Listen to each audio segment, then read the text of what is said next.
Hi everyone, I'm Allison and welcome back to the Unamundum YouTube channel.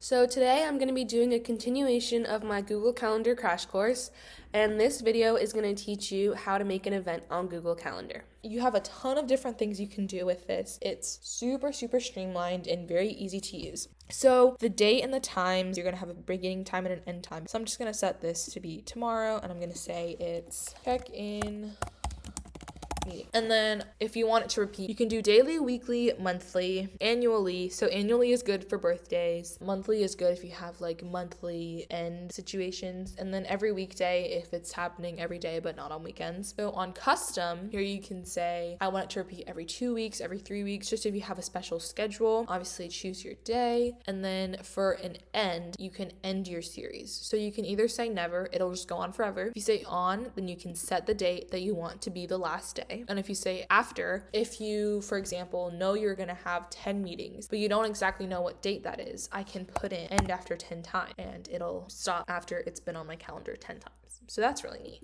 All right, next we can add a Google Meet. It's similar to Zoom, just more streamlined, obviously, because you can share it through Google Calendar. So if we add Google Meet, then it's gonna automatically create you a Google meeting, and then you can go to settings, change all your video settings, and then you can add a guest, just type in their email and put them in there, like so. And then you can give them different privileges and things like that. Next, you can add a location, which is really neat, because that way, if you have an event that's at an unfamiliar location, it's like a one-time thing, you've never been there before, you can put in your location here, or you can also just put a word and it'll leave it there. For a description, you can put meeting minutes in here, or like get there 5 minutes early, just any reminders that you might have. And then attachment, you can put in any file. So this is really helpful if you're going to somewhere where there's admission and you need to access a digital ticket or something like that. This is a great place to put it because it's all in your one event. And then if we go to more options, it's just going to expand this. It'll give you guest permissions. So whenever you add a guest onto your list, then it gives them permission whether or not you want them to be able to change any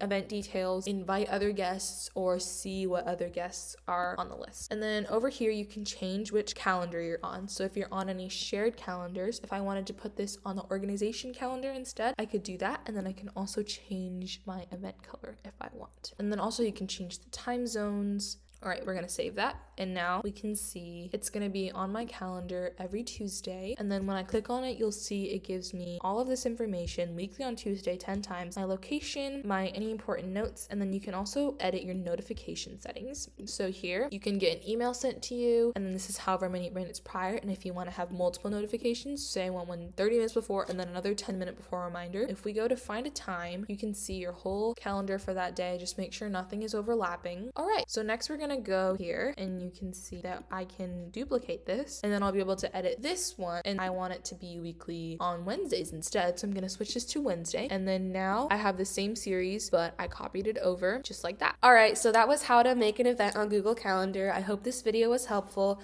As always, feel free to contact us at any of our social medias. You can find them in the link in the bio. And if you want to, you can comment down below, or you can email us or DM us on Instagram, anything like that if you ever have any questions. Once again, I hope this video was helpful, and see you next time.